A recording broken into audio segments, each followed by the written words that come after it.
For centuries, it was thought to be a myth, a tale told by Homer about warriors, wooden horses, and a city called Troy.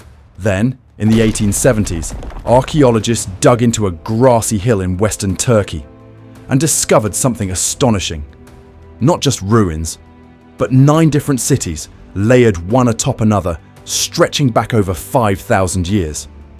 Each time Troy was destroyed by war, fire, or natural disaster, a new version of the city rose again, on the same ground, slightly higher than before. By the time of Troy 6 or 7, around 1300 BCE, the city had massive stone walls, towers and homes, a fortified citadel that matched Homer's epic descriptions. When the Romans came, they too built on top of the ruins. Eventually, the layers merged with the landscape. Grass and earth swallowed it all, and the entire city vanished, until it was found again nearly 3,000 years later. Troy isn't the only city with buried pasts. From Seattle to Shanghai, from Tel Aviv to the temples of Rome, the same story unfolds. But how do entire cities end up buried beneath themselves? Why do civilizations build upward instead of outward? And what secrets lie just below our feet? Let's dig into the answers. Rome, San Clemente, and the layers of history. To understand how cities bury their own past, there's no better place to look than Rome, especially a site called the Basilica of San Clemente. Today, it looks like a standard 12th century church, elegant, historical, but not unusual until you go beneath it. There, you'll find another church, built in the 4th century. Below that, a pagan temple to the cult of Mithras, and under that, a Roman villa from the 1st century, resting on the original valley floor. That's 4 layers of civilization, stacked like a time-lapse carved in stone. So what happened? After the Great Fire of Rome in 64 CE, much of the city lay in ruins. But instead of clearing it all away, Romans leveled the debris and built directly on top.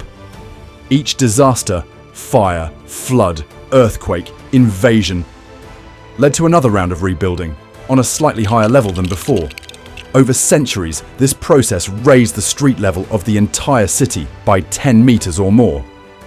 At San Clemente, the difference is staggering. Over 18 meters between the ancient floor and today's ground level.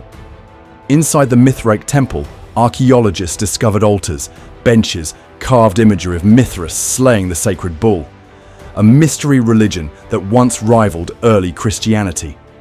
When that religion faded, its sacred space was literally buried by a church, a physical and symbolic act of replacement. This pattern of destruction, burial, and rebuilding is how cities end up layered across time, with each generation writing over the last. Middle Eastern tells, hills made of history. Move east, and you'll see the same story, but told through the land itself. Across the Middle East, mysterious flat-topped hills rise out of the earth. They're called tells, and they aren't natural. They're made entirely of human activity. One famous example? Tel Aviv, whose name literally means Hill of Spring.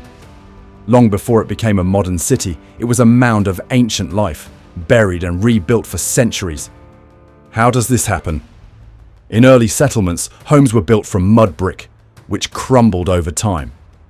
When buildings collapsed, people didn't clear the rubble. They just flattened it and rebuilt. Trash, pottery shards, broken walls, and layers of ash accumulated naturally. Over hundreds, sometimes thousands of years, these layers formed a mound, each level preserving a slice of life. Tools, diets, burial practices, trade goods, even languages. Archaeologists excavating tells often find 20 or more distinct layers. Each one tells a different story, not just about architecture, but about changing beliefs, economies, and ways of life. A tell isn't just a hill, it's a vertical timeline, a living archive buried in the dirt. Seattle, the forgotten underground. Now let's jump forward, not to the ancient world, but to the American Northwest. Seattle is a young city by global standards, but it too has a secret buried beneath its streets. In 1889, A massive fire tore through Seattle's downtown, destroying nearly 30 blocks. Instead of simply rebuilding, city officials saw an opportunity. Seattle had long suffered from poor drainage and flooding, so they decided to raise the entire downtown by up to 22 feet. Stone retaining walls were built. Earth was poured in. Streets were raised, but many of the original buildings were already in place. So for years, sidewalks were 2 stories below street level. People entered shops by climbing down ladders from the raised roads above.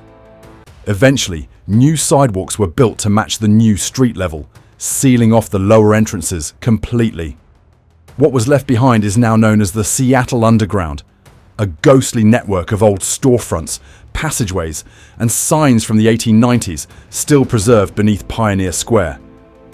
Inside, you'll find iron doors on forgotten bank vaults, wooden sidewalks worn smooth by boots long gone, mosaic-tiled saloon entrances, glass prism tiles in the ceiling, designed to let light into the now buried streets below. Some walls are scorched black, remnants of the fire that started it all. Today, parts of the underground are open to the public. You can walk the same streets that were once Seattle's bustling surface, now frozen in time, sealed beneath the modern city above. Shanghai, when cities sink. Not all buried cities were intentionally covered. Some were swallowed by the earth itself. Take Shanghai, a megacity of over 24 million people, and one of the fastest growing urban centres in the world. It's also sinking by about 1 centimetre per year. Why? The city is built on soft, silty soil. For centuries, people pumped groundwater from underground aquifers for drinking and farming. As the water was removed, the ground compacted, and the city began to slowly collapse downward. Add to that the massive weight of modern skyscrapers, and some areas of Shanghai have sunk over 3 meters in the last century. It's not alone. Jakarta, Bangkok, and even New Orleans face similar problems. In some cases, entire neighborhoods are being razed or relocated just to survive rising water and sinking land. Sometimes, ruins are buried by time. Other times, they're buried by necessity or by nature itself. The Roman Forum, the forgotten heart of a city. All of this brings us back to Rome, and to a place that seems unchangeable, the Roman Forum. This was the heart of the ancient empire, a plaza lined with temples, government buildings, and statues. It was where laws were passed, victories celebrated, emperors mourned. But over time, the Forum was abandoned. Its columns toppled, its marble was looted, and the ground rose around it, from natural sediment, from crumbling ruins, from layers of human activity. By the 1800s, only the very tops of ancient buildings peaked above the soil. In 1864, painters captured the Forum as it looked then, a pastoral field with cows grazing around buried ruins. It took decades of excavation to unearth what we now see today. A city beneath a city, its legacy nearly lost to time until the dirt was pulled away. From Troy to Tel Aviv, from Seattle to Shanghai, the ground beneath our feet holds hidden chapters of human history. Civilizations rise, civilizations fall, but they rarely disappear. They simply sink into the layers below. Every city is a kind of palimpsest, an overwritten manuscript where traces of the past still linger beneath the present. So the next time you walk through your own neighborhood, take a moment, look down, and ask yourself, what used to be here? What's buried just below your feet? And how many forgotten cities lie waiting to be uncovered?